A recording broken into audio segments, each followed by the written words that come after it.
Semeton Buleleng. Saksikan Bikom Bincang Komunikasi, sebuah program dari Pemka Buleleng melalui Dinas Kominfo yang akan mengulik topik terkait pembangunan dan kemajuan Bumi Panji Sakti dari narasumber yang terpercaya.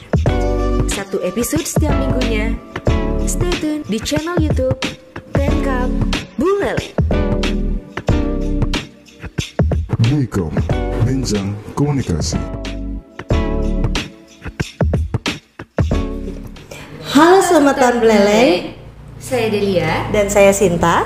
Kembali lagi di Bikom Bincang Komunikasi, sebuah program dari Pemka Buleleng melalui Dinas Kominfo yang akan mengulik topik terkait pembangunan Bumi Panji Sakti dari narasumber yang terpercaya.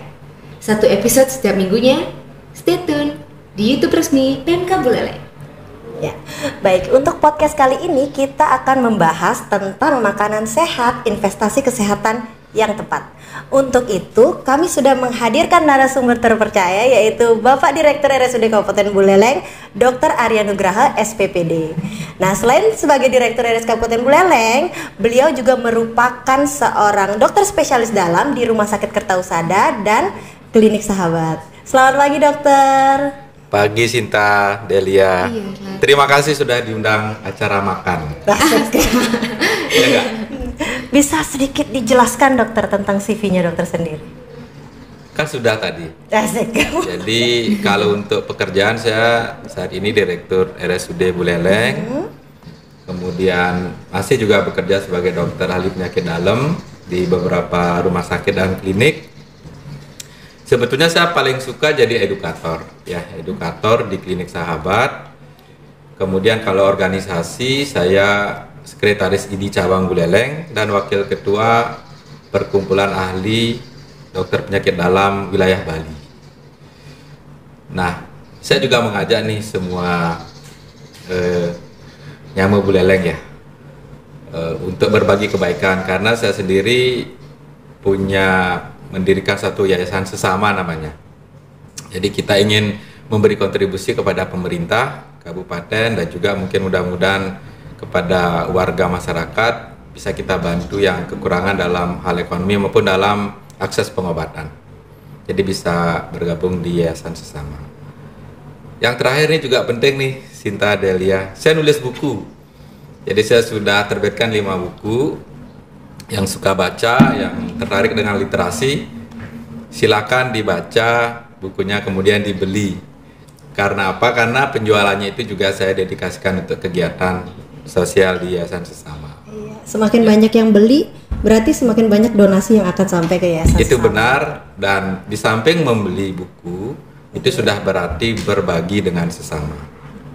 Jadi kalau membeli buku, merchandise sesama itu artinya tidak hanya tertarik dengan literasi, tapi juga dengan sendirinya ikut berbagi kepada sesama. Iya. Dokter, saya sangat tertarik dengan yayasan sesama ini karena banyak sekali saya lihat di rumah sakit membantu sesama yang kurang mampu ya dokter. Boleh sedikit dijelaskan kepada Semeton Buleleng apa kegiatan yang sering dilakukan oleh yayasan sesama? Iya, jadi intinya yayasan ini memiliki spirit melayani sesama dengan semangat pluralisme dengan mutu tatuamasi. Itu budaya kearifan lokal, spirit kearifan lokal. Aku adalah kamu, kamu adalah aku. Jadi intinya sangat sederhana. Kenapa kita tidak berbagi? Jadi berbagi tidak perlu harus menunggu kaya. Kita punya sedikit, kita bagi. Dan kita harus sadari bahwa kita semua masih banyak kekurangan. Walaupun dari sisi rumah sakit misalnya kita sangat-sangat berterima kasih kepada Pemka Buleleng dengan program UHC-nya, ya enggak, Universal Health Coverage. Jadi semua warga Buleleng yang tidak mampu itu otomatis ditanggung. Tapi di luar itu mungkin untuk kebutuhan lain kita bisa bantu. Mungkin itu ya. Ya, baik sekali ya pengalamannya dokter. Ya. Oke dokter, sesuai dengan tema kita kali ini yaitu makanan sehat, investasi kesehatan yang tepat. Nah, kita sudah menyiapkan banyak sekali pertanyaan, ada juga dari netizen. Kita langsung aja yang pertama dokter. Ya. Apa sih dokter pentingnya makanan yang sehat dalam menjaga kesehatan tubuh kita? Iya, betul kan? Acara makan-makan kan? Iya. Tapi kasih pertanyaan dulu. Kalau udah selesai nanti baru makan-makan. Iya. Jadi saya sebagai dokter pun setiap memberi terapi kepada pasien, yang pertama bukan obat, tapi diet yang baik, olahraga yang cukup sesuai dengan keadaan pasien, baru terakhir obat-obatan. Bahkan banyak penyakit menahun itu, kemudian kalau pola makannya baik, exercise olahraganya cukup, obat bisa dikurangi, bahkan bisa dihentikan. Nah, kenapa investasi melakukan diet dan pola makan yang sehat itu penting? Karena itu adalah ditentukan oleh satu jawaban yang sangat prinsip dan mendasar. Karena makanan itu adalah sumber energi kita, sumber energi. Tapi jangan salah, sama halnya dengan senjata, pistol misalnya atau senapan, itu bisa menjadi alat untuk melindungi diri, tapi juga bisa untuk mencederai diri sendiri atau orang lain. Nah, makanan pun di sana sebagai sumber energi, sumber mendasar kehidupan kita itu, kalau kita bisa mengelola dengan baik, dalam artian kita bisa memilih nutrisi yang sehat, maka hidup kita akan menjadi sehat dan baik. Sebaliknya, kalau nutrisinya kurang sehat, tentu kesehatan kita juga tidak bisa menjadi baik. Makanya ada kadangkala adagium mengatakan dirimu adalah apa yang kamu makan. Kayak Sinta ini suka makan gratis gitu. Enggak ya? Bercanda ya? Enggak bohong. Bener juga dok. Oh, benar juga. Ini saya kesini nyari makan. Ya. Berarti penting untuk makanan yang masuk ke dalam tubuh kita itu kan juga harus diperhatikan sekali ya dokter ya. Jadi jangan sampai nanti makan sembarangan terus tiba-tiba sakit, nanya nih kenapa nih aku bisa sakit nih. Sedangkan hal yang masuk itu juga harus kita perhatikan. Betul. Dokter ya. Ya, jadi nutrisi itu harus memiliki konsep 3J itu. Jadwal makan, jenis dan jumlah.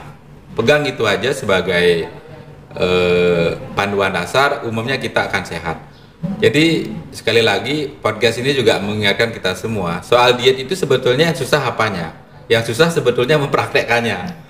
Kalau teorinya gampang sekali, ya nanti coba didengerin, kita akan mengobrol dengan sangat gampang, tetapi yang menjadi sulit adalah menerapkannya. Mirip dengan misalnya bagaimana bahaya rokok. Rasanya kita nggak perlu membahas deh buruknya rokok itu seperti apa. Tapi coba Sinta atau Delia, berapa banyak sih sudah menemukan orang yang begitu mudah berhenti merokok? Tidak banyak kan? Itu perlu effort, usaha. Makanya menerapkan diet sehat pun perlu upaya. Paling tidak punya panduan jenis, jumlah, dan jadwal itu. Oke. Gitu. Baik dokter, masuk lagi ke materi kita saat ini. Banyak banget orang berinvestasi dalam berbagai hal. Nah, kenapa investasi dalam hal kesehatan itu dianggap sangat penting, dok? Iya, jadi coba kita kembali ke fenomena misalnya tradisi di sekitar kita. Ya, misalnya ini lokal, ini budaya kita. Ungkapan-ungkapan sederhana seperti, nah yang penting banget seger den, demen be. Seger ya tunas ya.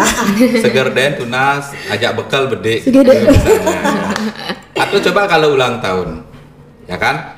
Pasti doanya panjang umurnya. Jadi kalau orang mau umurnya panjang, syaratnya apa? Sehat kan? Nah, tak mungkin kan Sinta selamat ulang tahun, semoga hotelnya ada 5 gitu kan, enggak? Atau Delia selamat ulang tahun, mudah-mudahan nanti pacarnya ada 10 gitu kan, enggak? Tapi semoga panjang umur. Syaratnya panjang umur itu harus sehat.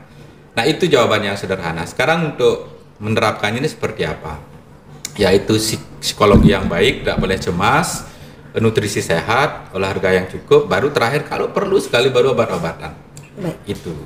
Ya, jadi kesehatan itu mendasar, karena tanpa kesehatan apapun tidak berarti. Itu walaupun banyak duit, tapi kalau misalnya jadwalnya seminggu harus cuci darah, kan buat apa banyak duit. Walaupun misalnya untuk cuci darah 2 kali seminggu itu diantar limusin gitu misalnya, pasti lebih baik jalan kaki kan. Iya.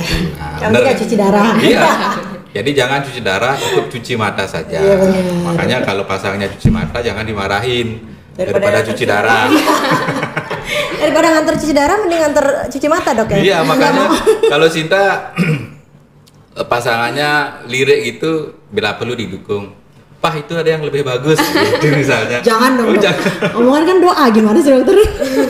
Kalau dilarang makin jadi nanti. Oh iya. Ya, atau dalam hati, ya biarlah suami saya cuci mata daripada cuci darah. Dokter, ini makanan loh. Oh, makanan. Kita ya gimana? Ini makanan loh dok, investasi. Oke, lanjut. Ayo.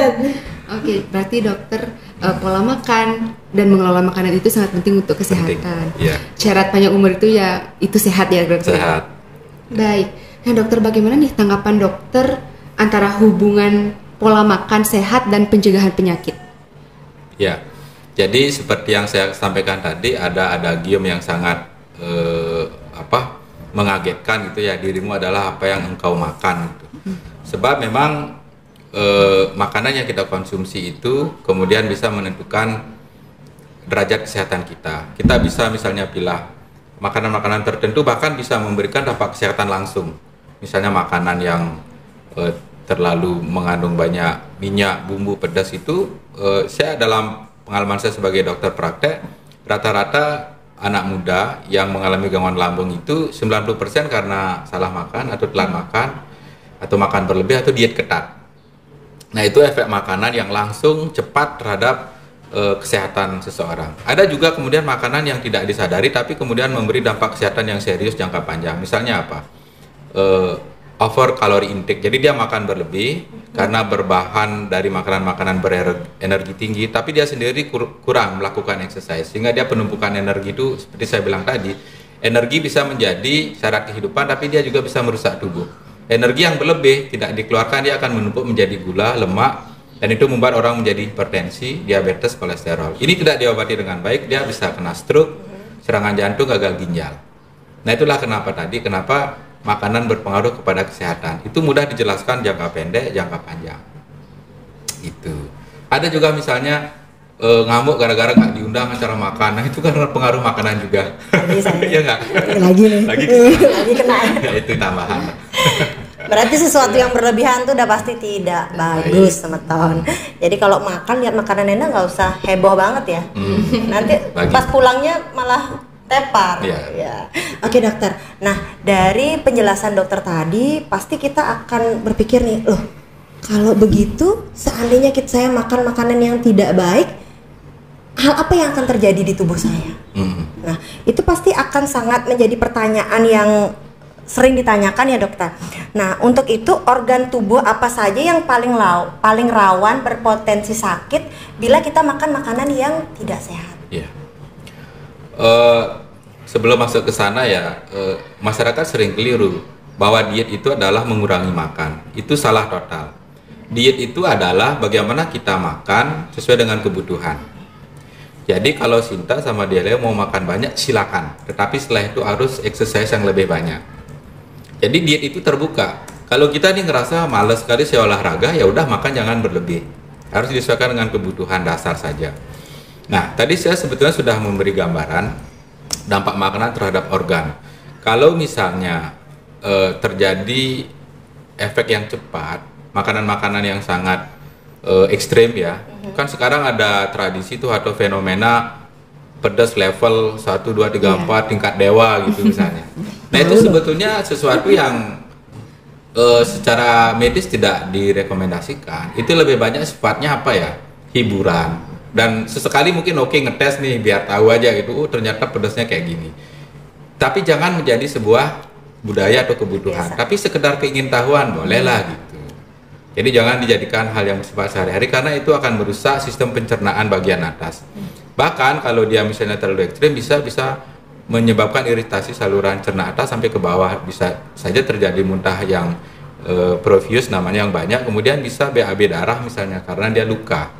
Kan banyak tuh teman-teman kita minum alkohol berlebihan kemudian dia mengalami perdarahan saluran cerna. Bahkan ada yang minum alkohol dia nggak tahu itu ada metanolnya, dia sampai harus cuci darah.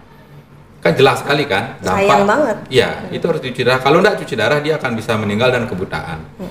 Nah, sementara makanan-makanan yang tinggi kalori dan itu tidak diimbangi dengan exercise yang cukup, itu akan berisiko menimbulkan akumulasi radikal bebas dalam tubuh.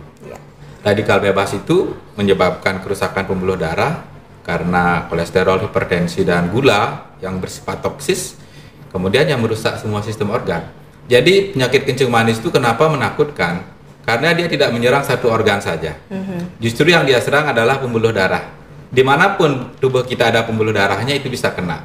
Makanya orang bisa stroke kalau pembuluh darah otak, atau kebutaan kalau pembuluh darah di mata. Kalau di jantung ya serangan jantung, koroner. Kalau di ginjal gagal ginjal. Atau yang terakhir, kalau kakinya luka nggak sembuh-sembuh, kemudian dia harus diamputasi ya karena memang pembuluh darahnya di sana rusak. Karena apa? Karena diabetes karena makanan berenergi tinggi yang terlalu menumpuk, radikal bebas, dan ini ya karena pola makan tadi. Nah, ujung-ujungnya kan makan kan, sehingga betul dirimu adalah apa yang kamu makan. Kan gitu. Jadi organ apa aja yang rawan berpotensi itu semua organ ya dokter jadinya. Semua ya? jadinya. Oke, jadi mungkin kayak dokter bilang banyak masyarakat yang keliru apa itu diet. Nah, teman-teman tadi kan sudah dijelaskan oleh dokternya, diet itu makan sesuai kebutuhan dan diimbangi dengan olahraga, bukan gak makan sama sekali. Oke, next dokter. Apa saja sih dokter makanan-makanan tertentu yang sebaiknya dihindari dalam pola makan sehari-hari? Iya, jadi ada beberapa saran ya, dan itu fleksibel sekali bisa kita lakukan. Pertama, diet sehat itu jika bervariasi.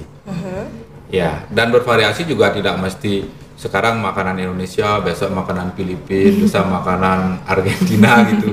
Nanti makanan Inggris, itu maksudnya bukan begitu. Jadi kita harus kreatif mengolah sumber makanan yang ada di rumah sekitar tempat tinggal kita, pasar terdekat misalnya.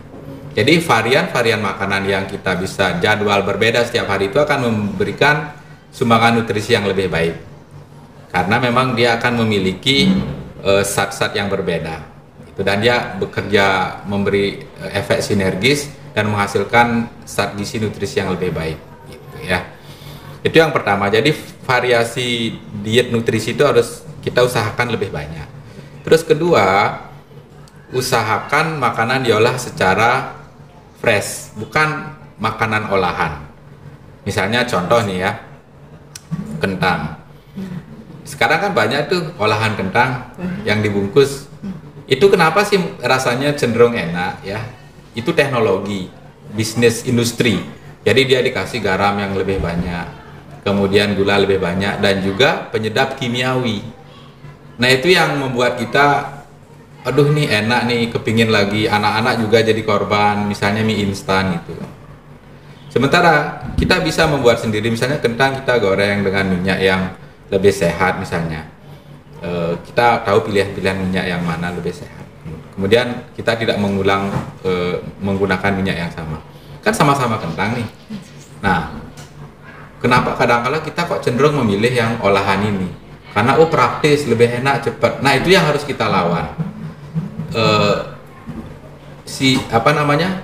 Luangkan waktu sedikit aja untuk melakukan pengolahan makanan yang bersifat fresh, yang segar. Bukan kalau yang olahan ini kan bisa 2 tahun, dia bisa setahun itu disimpan dan kita baru beli sekarang. Tapi yang ini kan habis dalam sehari. Iya, ribet dikit nggak apa-apa ya dok? Ribet sih kan. Nomor 3, usahakan masak sendiri. Sinta kan jago masak ya? Tahu aja dok. Jelas. Gosipnya gitu. Gosipnya jago masak, tapi faktanya jago makan. Iya makanya. Aduh, hoax itu dok. Jadi manfaatnya masak sendiri itu adalah ada chemistry yang lebih baik dengan keluarga. Misalnya kita nih suami iris bawang, istri nyuci sayurnya, anak-anak suruh nyarikan ngambil garam atau apa. Itu chemistry yang terbentuk. Ya, jadi walaupun tak bisa setiap hari masak, mungkin seminggu 2-3 kali atau minimal hari Sabtu Minggu lah, hari libur gitu kan. Jadi varian yang harus banyak, harus diolah fresh bukan olahan. Kemudian kalau bisa masak bersama, maksudnya masak sendiri di rumah. Dan yang terakhir yaitu tadi, kita harus memikirkan spek-spek nutrisi yang lebih hygiene atau lebih sehat. Contoh misalnya, kita bisa mulai mengurangi nasi putih, beras putih sedikit, kemudian diisi dengan kentang, jagung, atau beras merah. Nah kemudian ketimbang menggunakan penyedap kimiawi MSG, makanan itu bisa kita akali dengan menambah misalnya gula sedikit. Kemudian ya saya tidak jago masak, tapi kalau nggak salah kemiri bisa memberikan rasa lebih enak. Gitu. Dan lain-lain, banyak sekali sebetulnya teori-teori yang saya yakin semua lebih tahu dari saya, tapi yang sulit adalah menerapkannya. Gitu. Sesuai dengan prestasi yang banyak sekali dari dokter di CV tadi ya, ternyata dokter juga pintar di dapur. Saya tahu kok, biarpun saya nggak tahu ya gitu. Tapi penjelasannya tuh kayak pengalaman banget. Benar, gitu. pengalaman. Soalnya gini, di buku yang pertama itu yang judulnya Merayakan Ingatan, subtitlenya kan pengalaman seorang dokter dari Bali melanglang di pedalaman Kalimantan. Nah, itu. Di sana saya 5 tahun nggak bisa beli nasi di mana-mana. Padahal waktu di Denpasar, waktu kuliah, waktu jadi dokter kan gampang.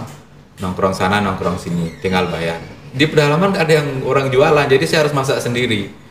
Dan harus menggunakan kayu bakar. Gitu. Nah, akibatnya apa? Ya sudah, kebiasaan itu terbawa. Dan coba buktikan. Kegiatan masak itu asik sekali loh. Dokter curhat nih, bagaimana? Berbagi cerita. Berbagi cerita. Tadi katanya nggak pernah ke dapur. Sering. Wah, sering. Ya. Dok, ini banyak banget masyarakat yang katanya bakal kena, bukan katanya sih. Saya melihat di rumah sakit juga banyak yang kena GERD, Dok. Apa itu terkait dengan pola makan, Dokter? Itu yang saya bilang tadi di awal, bahwa makanan yang memberikan dampak langsung pada kesehatan saluran cerna. Jadi GERD itu adalah singkatan dari gastroesophageal reflux disease.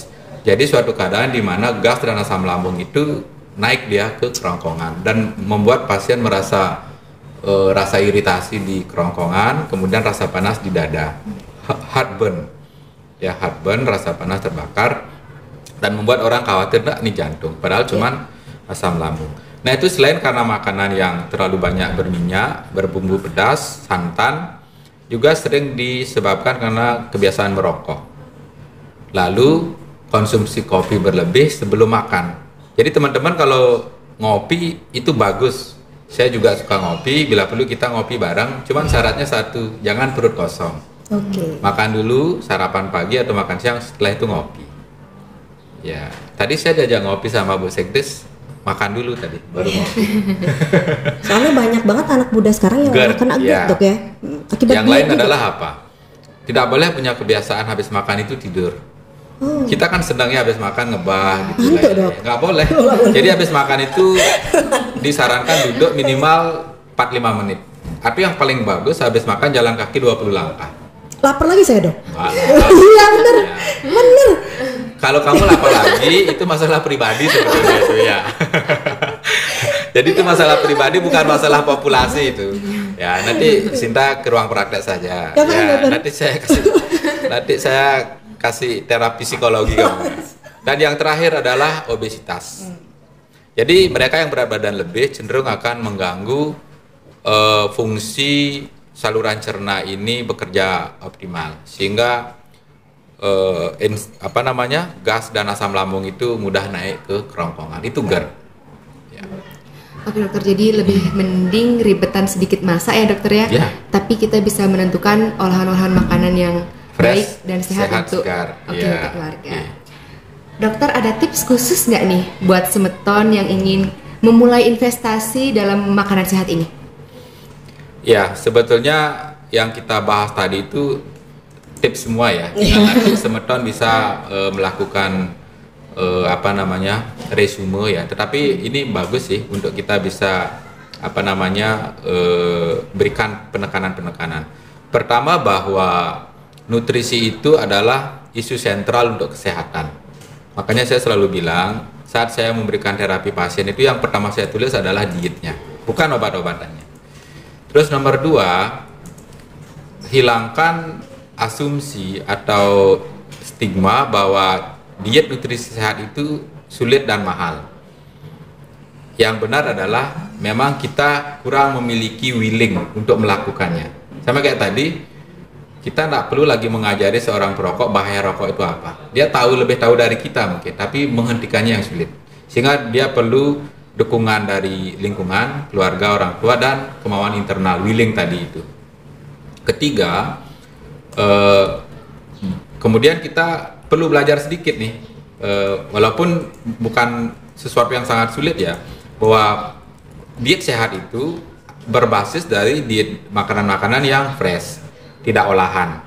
Misalnya sekarang memang olahan ini memudahkan, sosis misalnya, nugget itu olahan semua itu. Tapi kalau dibandingkan dengan ikan yang kita dapat hari ini, kemudian kita kelola dengan baik, entah itu di grill ya, digoreng atau dipakai sup, itu nilai nutrisinya mungkin 3 kali lipat ketimbang yang olahan ini. makanan, apalagi protein, kalau disimpan lama, dia akan terjadi penyusutan, dan kemudian zat yang digunakan untuk mengawetkan itu memiliki radikal bebas. Bahkan makanan-makanan yang selalu menggunakan zat penyedap kimiawi itu bersifat karsinogenik. Ya, Sinta pasti tahu. Ya, karsinogenik itu artinya zat-zat yang memudahkan timbulnya kanker dalam tubuh. Gitu. Lebih baik fotogenik ketimbang karsinogenik. Kalau dia lihat nih fotogenik nih. Ya. Baru Sinta tadi makan gratis. Gimana? Nggak bisa. Nah, maksudnya kan saya lihat di flyernya kan Delia fotogenik gitu. Saya habis ditampar nih. Soalnya baru tadi pagi anak saya bekelin sosis. Nah, kan? Betul kan? Nah, Iya lah. Kenapa? Lebih gampang kan? Lebih praktis. Kayak lebih gampang, mungkin karena saya ibu muda yang banyak bekerja. Alasan. Sebentar. Saya curiganya yang dibekelin sosis bukan anaknya aja. Bapaknya. Coba nanti cek tasnya. Jangan dong. Gak bawa tas dong. Iya. Tolong diisi. Iya. Cuman begini, Sinta kan sudah punya anak ya, Delia kan belum ya? Belum ya? Belum. Jadi gini, kita kadang-kadang untuk menghadapi era itu tidak juga boleh terlalu radikal. Misalnya kita memiliki idealisme bahwa makanan olahan itu jelek gitu. Tapi kita tidak perlu anak kita dibikin dia kehilangan dunianya hanya karena kita tahu bahwa itu tidak baik. Kita berikan mungkin yang sifatnya kemudian okasional. Sebulan sekali dia mau menikmati itu boleh, nggak apa-apa. Karena apa? Karena tubuh memiliki kemampuan untuk toleransi, adaptasi, dan netralisir. Jadi kalau itu dimasukkan sekali, mengandung radikal bebas, tubuh mampu kemudian dia mengeluarkan. Sehingga efeknya hampir boleh dibilang nggak ada. Tapi kalau itu dijali setiap hari, kemampuan tubuh untuk menetralisir itu nggak ada. Makanya dia menumpuk menjadi radikal bebas yang menimbulkan berbagai ekses dan dampak tadi itu. Jadi maksud saya begitu. Nanti takutnya habis semeton Bu Leleng dengar podcast ini, kemudian ada ekstrim nih, anaknya nggak boleh gitu. Itu kan menimbulkan konflik lagi. Pendekatannya menurut saya lebih fleksibel saja. Ya nggak? Iya boleh dong. Soalnya Sinta tadi bilang. Iya, saya harus dijatuhin dinaikin sekarang. Saya nggak enak juga jadi. Iya, makanya sekali-sekali nggak apa-apa gitu dokter ya. Iya, oke. Iya. Oke, berarti tipsnya itu yaitu memilih varian nutrisi yang tepat Ya. dan support lingkungan juga itu penting. Perlu, ya, dokter. ya. Iya. Nah dokter, saya penasaran nih dokter, bagaimana peran RSUD Buleleng dalam mendukung masyarakat dalam pemahaman tentang makanan sehat dan penanganan penyakit dalam maupun penyakit lainnya yang disebabkan oleh makanan yang tidak sehat sejak dini? Iya, pertama kita memiliki tim PKRS juga. Sinta ada di sana, ini pelakunya, dan kita sangat rajin melakukan edukasi termasuk tentang nutrisi sehat. Salah satu pendolanya juga orang isi ya, di PKRS itu, pendidikan kesehatan rumah sakit. Nah kemudian saya termasuk orang yang sangat memberi perhatian terhadap nutrisi. Saya katakan begini sama teman-teman di ruang isi, jangan sampai terus ada image, wah males makanan rumah sakit. Sampai saya sering guyon, kita harus berinovasi. Orang sakit ini, ya jangankan dikasih makanan yang sekarang modelnya, dikasih makanan yang paling enak sedunia pun dia nggak pingin karena sakit kan. Apalagi kemudian diberikan cap makanan orang sakit tadi yang cenderung hambar, kurang hangat gitu. Saya minta ini revolusi nutrisi di rumah sakit agar misalnya pasien-pasien yang tidak memerlukan diet khusus itu diberikan memilih seperti masakan di luar tapi dengan cara pengolahan fresh tadi dan pemilihan yang tidak mengandung zat-zat yang mengandung radikal bebas. Boleh kok pasien misalnya, boleh nggak saya sup soto capcay misalnya gitu, ya nggak ayam goreng misalnya. Nanti misalnya warga Buleleng kalau berobat itu biar gini, kita ke RSUD aja. Kenapa? Dokternya pasti ganteng ya? Enggak. Alatnya canggih enggak? Sotonya enak gitu. Promo. Nah maksudnya biar ada sampai warga Buleleng yang berobat ke RSUD karena dia kepincut dengan masakan RSUD. Sudah enak, sehat pula gitu. Iya, tapi sudah berjalan nih dok programnya. Nah, makanya itu perhatian kita terhadap bagaimana dari sisi nutrisi itu RSUD jangan masakan rumah sakit ya gitulah, nggak rasa apa-apa gitu. Akhirnya apa yang terjadi Delia? Dikasih makan satu porsi yang dimakan cuma 2 sendok, sisanya terbuang. Nah itu kan pemborosan jadinya. Untuk apa seperti itu? Kita kan nggak senang gitu. Banyak sekali saya lihat pasien waktu saya kunjungan, waktu saya masih bertugas sebagai dokter, saya lihat wah piringnya habis bu, mantap bu, ibu bisa pulang karena makannya udah habis. Ternyata suaminya lapor, maaf dok, istri saya makannya cuma 2 sendok, itu saya ngabisin. Oh ya Pak ya, silakan Bapak boleh pulang. Ibu nggak jadi pulang. Ibunya diam. Itu. Oke, berarti jadi gimana kita mengubah mindset. Masyarakat yang mengira kalau makan rumah sakit itu hambar ya. Betul. Jadi kita harus melakukan mindset yang sebenarnya, maksudnya melakukan upaya yang real bahwa makanan itu dirasa lebih enak oleh pasien. Tetapi bicara mindset, saya setuju. Kesehatan itu datang dari mindset. Makanya kalau makan itu, saya selalu mengajak jangan melulu merasakan dengan lidah, tapi rasakan dengan pikiran. Awalnya kok lebih enak ya makanan olahan ini, tapi pikiran kita berbicara begini, ya enak, tapi nanti Anda kena GERD, kena kemungkinan cancer, kena gula. Oh ya, akhirnya pikiran kita mengajak, oh ini loh yang lebih enak. Walaupun lidah kita masih membela ini lebih enak. Gitu. Ya enggak? Sama misalnya orang yang ketergantungan alkohol misalnya. Saya kan minum alkohol nih, saya sendiri minum gitu. Memang pahit kok. Lebih enak teh manis, es jeruk. Tapi kemudian kenapa orang ketergantungan alkohol? Karena dia merasa, wah kalau minum alkohol nih keren ya anak muda, ada tatonya lagi gitu. Ada tindik. Masa pakai tindik, pakai tato, minumnya es jeruk, pakai pipet gitu. Kan mindset kan? Wah kalau badan saya gini ada tato naga, harus alkohol dong. Minum seminggu 2 minggu, akhirnya baru adiksi dia. Padahal alkohol itu pahit. Kan aneh kenapa orang menjadi ketagihan. Karena setelah lama dia konsumsi itu, ada otaknya yang merekam zat adiktif ini, alkohol ini. Makanya benar, nagih dia. Sehingga jangan hanya mengajak lidah untuk menikmati nutrisi, tapi andalkan mindset juga. Ini sehat loh, baik loh untuk saya. Misalnya buah, saya tanya Delia sama saya host nih sekarang. Asik kan? Kalau buah enak mana? Apel atau durian? Durian. Nah, jujur nih, ini apa? Iya, durian. Durian kan? Tapi yang lebih sehat pasti apel. Nah, betul nggak? Orang kalau nyari durian bisa sampai ke Bestale loh dari Singaraja. Ada yang sampai jalan kaki ke sana. Siapa? Nah, jalan kaki ke parkir udah itu ngambil mobil ke sana gitu. Jauh loh itu. Maksud saya begini, betapa enaknya durian itu. Orang Jakarta itu datang katanya ke Bali untuk ke Bestale karena durian Bestale itu paling terkenal di seluruh Indonesia. Hanya buat nyari itu. Padahal kalau dikaji ya, isi buah durian itu hampir-hampir bukan buah dia. Karena seratnya tidak banyak, tapi yang banyak apa? Karbohidrat, gula, asam urat, kolesterol. Tapi dia mengklaim dirinya buah. Tetapi kalau apel banyak itu habis sembahyang tuh di rumah itu, anak-anak ada yang mau lihat, tapi jauh lebih sehat. Gitu. Nah buktinya kalian juga memilih yang lebih enak kan ketimbang yang lebih sehat. Saya suka yang enak dok, tapi takut juga sekarang setelah mendengarkan itu makanya itu harus mengubah sugesti di pikiran saya ternyata. Tapi apakah nggak boleh makan durian? Boleh dong, tapi seberapa lah gitu. Terkontrol. Saya juga makan durian terutama kalau ada yang ngasih gitu. Dikasih kan saya kalau nggak dimakan. Gitu, ya. Itu suka gratisan. Ya, gratis. Sama kita, ini kok bisa ya? Oke dokter, next dokter ya. Yeah. Apa nih yang menjadi tantangan utama dalam mendorong masyarakat untuk beralih ke pola makan sehat? Nah, tapi sebelum itu kita buat semeton buleleng penasaran dulu nih dok. Okay. Karena dari penjelasannya itu asik-asik banget ya kayaknya dan relate juga. Jangan, kalau dokter Arya asik aja deh. Oke, kita 3 jam. Iya, lanjut setelah yang satu ini ya dokter. Iya. Halo semeton, buleleng, saksikan Bikom. Bincang Komunikasi, sebuah program dari Pemka Buleleng melalui Dinas Kominfosanti yang akan mengulik topik terkait pembangunan dan kemajuan Bumi Panji Sakti dari narasumber yang terpercaya. 1 episode setiap minggunya. Stay tune di channel YouTube Pemka Buleleng. Bikom, Bincang Komunikasi.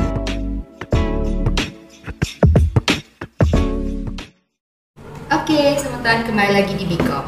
Nah, tadi kan sudah dijelaskan tantangan-tantangan dan tips-tips dalam menjaga pola makan yang sehat. Dokter, bagaimana nih peningkatan fasilitas kesehatan yang dilakukan oleh RSUD Buleleng dalam memberikan pelayanan prima? Iya, jadi RSUD Buleleng itu kan punya banyak sekali tantangan yang harus dijawab, dan sebetulnya peluangnya juga besar. Jadi peluang dan tantangan itu seperti sepasang suami istri dah.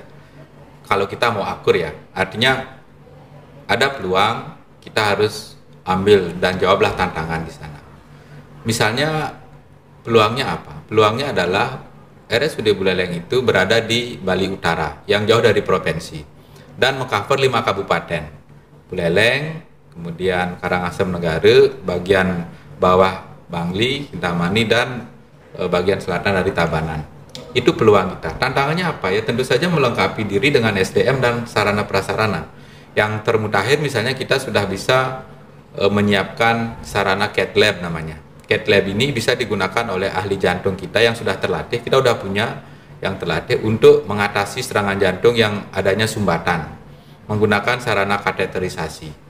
Jadi langsung nih alat masuk ke sumbatan di pembuluh darah jantung itu dihilangkan. Tidak lagi hanya menggunakan obat-obatan. Terus yang kedua, kalau sumbatannya itu di otak stroke, kita punya dokter ahli saraf intervensi yang bisa mengambil sumbatan di otak itu dengan alat yang sama. Baru. Nah, jadi resiko pasien stroke lumpuh separuh seumur hidup itu bisa dikurangi. Astungkare nanti dengan alat itu yang stroke bisa kembali jalan seperti kita gitu, tidak pincang. Gitu. Nah, itu salah satu yang mutakhir. Yang sebelumnya kita sudah banyak. Kita misalnya mengadakan pemeriksaan lab untuk mengetes jenis kuman atau kultur kuman. Atau kita mengembangkan poliklinik geriatri untuk usia lanjut. Usia lanjut harus mendapat perhatian khusus. Jadi dia datang ke satu poliklinik, kemudian dokter yang diperlukan datang bergiliran ke sana. Kalau mindset lama adalah seorang lansia harus datang ke beberapa poliklinik untuk mencari dokter yang dia perlukan. Sekarang kebalik, dia datang ke satu tempat bahkan dengan pendampingan yang sangat baik dari seorang caregiver. Kemudian dokter apapun yang dia perlukan, dokter akan datang ke sana. Atau lab yang dekat fisioterapi, kayak Sinta di fisioterapi dia datang ke sana. Itu penghormatan kita kepada warga senior. Kita juga mengembangkan terapi taman. Ini jarang dipikirkan bahwa sebetulnya kesehatan itu tidak cuma fisik tapi mental. Nah, pasien-pasien yang dirawat lama dan kemudian ada problem mental illness, kita ajak ke taman yang kita bikin.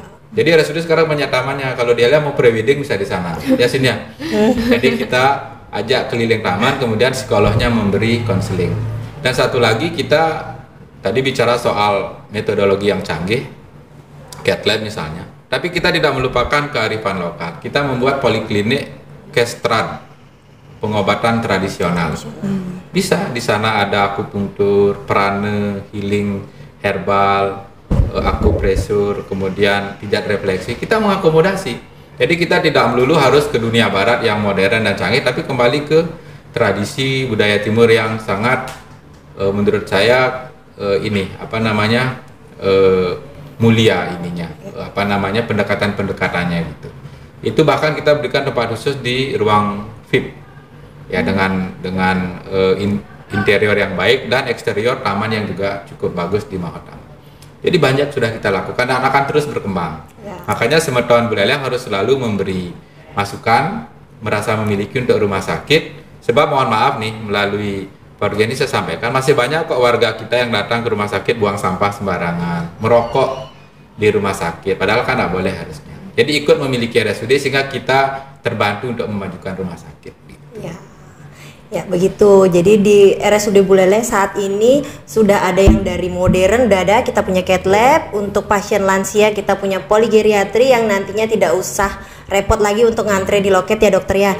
Dan untuk tradisionalnya kita juga sudah punya di Lotus Polilotus di ruang Mahotama. Iya baik dokter. Nah ini juru bicara saya nih. Oh iya lagi, iya lagi. Lupa dia jadi host. Oke dokter, baik. Oke selanjutnya dok, untuk pertanyaan dari netizen. Nah ini ada beberapa pertanyaan dari netizen terkait dengan sarapan pagi. Nah apa sih pentingnya sarapan pagi dan apakah benar seseorang yang melewatkan sarapan pagi itu malah lebih beresiko tinggi untuk terkena diabetes dok? Ya, kalau studi riset memang belum ada yang membahas ini. Tapi kalau saya menggunakan asumsi mungkin bisa jadi benar. Kalau ada teman kita yang tidak sarapan pagi, kemudian tiba-tiba siangnya makan berlebih, Nah, itu bisa menimbulkan risiko kenaikan kadar gula. Kalau itu berlangsung terus-menerus bisa jadi. Tapi ini logika, karena studi dan risetnya saya belum pernah dapatkan. Nah, yang kedua soal sarapan, coba bayangkan. Kalau kita, Delia atau Sinta terakhir makan malam jam berapa? Kira-kira rata-rata jam 8 kali ya? Ya melihat body saya kayak gini sih jadi. Kayaknya jam 12 masih ngemil gitu. Oke lah, katakanlah paling lambat jam 10 mungkin ada tidak sengaja ngemil. Kan kita tidur sampai jam 6 pagi nih. Itu 8 jam sudah puasa loh. Puasa menyebabkan apa? Asam lambung naik, kadar gula darah turun sedikit. Itulah kenapa sarapan itu penting. Tetapi tidak mesti porsi gede dong kan. Bahkan sarapan itu nggak mesti nasi, bisa roti, bisa susu yang rendah lemak, atau bisa nutrisi.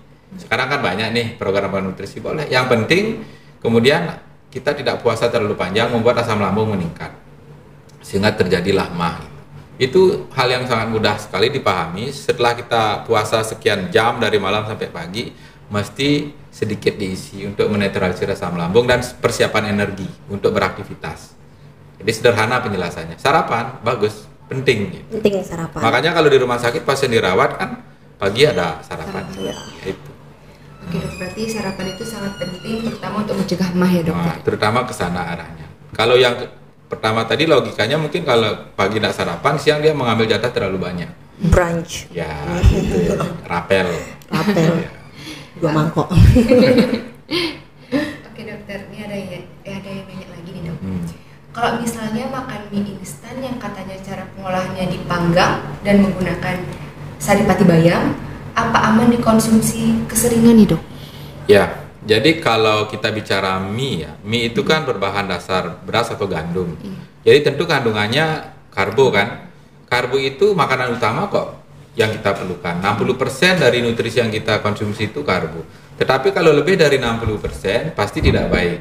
Saya rasa kalau makanan olahan seperti ini yang menjadi titik berat bukanlah mie-nya sendiri, tapi zat-zat pendampingnya.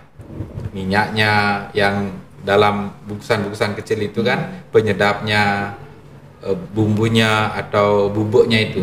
Nah, itu yang saya rasa tidak sehat karena dia mengandung kadar gula dan garam yang relatif tinggi, kemudian penyedap kimiawi. Itu persoalannya, bukanlah pada mie-nya sendiri. Entah mie-nya nanti direbus, digoreng, apalagi pakai saripati bayam jauh lebih baik kan. Jadi ada kombinasi zat tepung dengan serat. Tapi yang menjadi concern kita adalah ini, zat pendampingnya itu. Itu kok yang membuat anak-anak suka jadinya. Atau orang dewasa bahkan praktis, cepat dan rasanya lumayan gitu, enak. Jadi bukan pada mie-nya ya, pada zat pendampingnya. Baik dokter, nih ada lagi pertanyaan nih, lagi satu dok. Nih Sinta bacain sesuai dengan pertanyaannya ya. Nanya dong Min, Iya beneran. Apakah kita perlu menghindari gula sama sekali? Maksudnya nggak makan gula kali dok ya. Nah sedangkan katanya tubuh itu juga perlu gula, tetapi makan gula yang berlebih juga nggak bagus. Nah gitu nih dok, gimana? Iya, jadi apapun saya selalu katakan tidak ada yang harus nol ya. Tapi seberapa banyak sih saya perlu? Sama kayak misalnya pasien bertanya, dok saya boleh nggak minum air kelapa setiap hari? Pertanyaan balik saya untuk apa? Kalau sekedar asumsi kan menyehatkan kan belum tentu. Jadi nggak perlu saya rasa. Kalau air kelapa itu contohnya ya, itu sangat baik saat kita mengalami dehidrasi atau diare. Jadi kalau saya punya pasien diare, justru obat yang saya sarankan air kelapa. Oh ya? Ya, karena dia mengandung elektrolit, natrium, kalium, jadi dia mirip sekali dengan oralit. Atau minuman elektrolit yang saya tidak boleh sebutkan mereknya, kan gitu. Gitu. Ya. Itu. Jadi bukan apakah itu sehat apa enggak, tapi perlu nggak tubuh kita. Sama halnya misalnya tadi gula. Gula itu kan penekanannya untuk kita bisa menikmati rasa manis kan. Tetapi kalau dia bertanya, kan tubuh kita perlu gula. Itu beda konteksnya. Sebab kebutuhan tubuh akan gula itu tidak ada pada gula pemanis itu, gula pasir atau gula merah itu. Gula yang dimaksud untuk kebutuhan energi itu ya zat gula yang ada di nasi atau di daging juga ada zat gulanya, atau di susu ada zat gula, di keju zat gula, bukan gula. Nah, gula yang kita bahas yang ditaruh di minuman itu ya untuk memberikan rasa manis biar lidah kita asik kan gitu. Nah, sekarang ada inovasi bagaimana rasa manis itu tetap ada tapi kalorinya nol. Gunakanlah gula yang rendah kalori. Coba misalnya saya tadi lupa menyampaikan tambahan tips sehat itu adalah kalau kita membeli makanan kemasan, lihat kandungan kalorinya. Nah, misalnya kalau kita beli teh kotak sekarang ya, ini teh dalam bentuk kotak bukan merek ya, itu less sugar. Makanya rasanya juga tidak terlalu manis. Manis kan, tapi tidak terlalu. Nah itu aman, tidak akan menaikkan kalori sama sekali. Orang diabetes pun bahkan dengan inovasi gula rendah kalori itu dia bisa menikmati rasa manis tanpa harus menaikkan kadar gula dalam tubuhnya. Pilihlah gula-gula itu. Cuman kadang-kadang masyarakat, wah nggak enak dok rasanya. Itu kembali harus yang digunakan pikiran, mindset, bukan lidah saja. Itu. Oke, baik. Jadi apapun bisa dikonsumsi asal tidak berlebihan ya dokter ya. Saya namanya dikit ya. Misalnya gini, kan kebutuhan kalori kita ini, orang yang aktivitas rata-rata lah kayak Sinta, dia kerja kantoran itu sekitar 1.300 sampai 1.500 kilokalori per hari. Nah, satu piring nasi itu kurang lebih 400 sampai 500 kilokalori loh itu. Jadi kalau 3 kali makan itu sudah 1.500, itu tanpa snack udah habis gitu. Sehingga kenapa kita harus mengurangi jumlahnya dan lebih banyak dikeluarkan dengan olahraga agar seimbang. Kalau kita kemudian memasukkan lebih dari 1.600 kilokalori, pasti lemak perut akan bertambah. Dan kalau kita perhatikan, satu bungkus mie instan itu berapa? Tahu nggak kalorinya? Itu 400 sampai 500 loh, setara dengan satu piring nasi. Nah, sekarang bayangkan, kita punya teman dia ngambil nasi nih, satu piring, lauknya satu porsi mie instan. Jadi dia sudah makan hampir 900 kilokalori tanpa dia sadari. Dan itu mungkin bisa setiap hari anak kos misalnya. Gitu. Contohnya gitu. Ya. Jadi itu sudah berisiko terjadi over kalori intake. Mungkin setelah dihitung sehari dia bisa lebih dari 2000 kalori dan tidak ada olahraganya. Karena kalau begitu dia olahraga alasannya banyak. Ini mau mendung, ada anjing rabies gitu, enggak punya sepatu gitu. Nanti dibilang gaya gitu. Jadi ada banyak alasan ya. Ada banyak alasan tidak olahraga, tapi ada banyak alasan buat makan. Misalnya sebentar lagi nih saya undangan. Kan nggak enak kan nggak datang. Itu misalnya.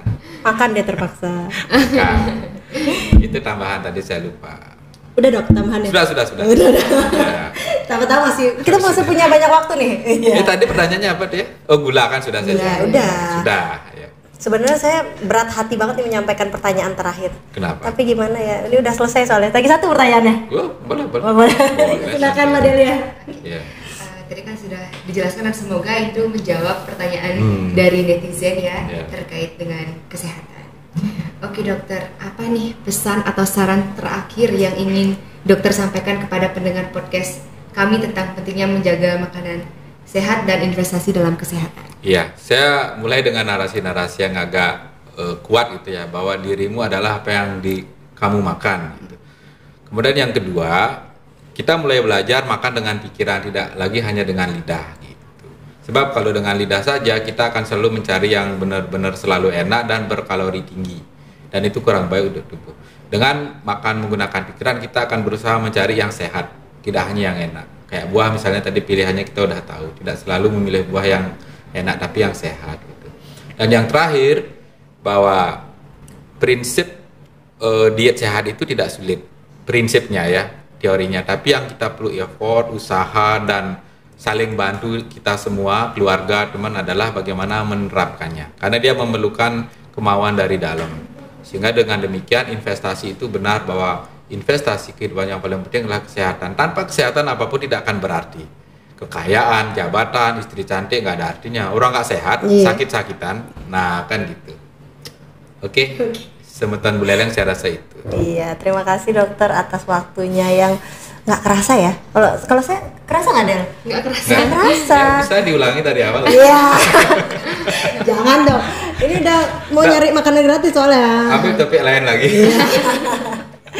Oke, sekian Semeton. Semoga podcast kita kali ini bisa memberikan edukasi-edukasi yang bermanfaat bagi teman-teman sekalian di rumah.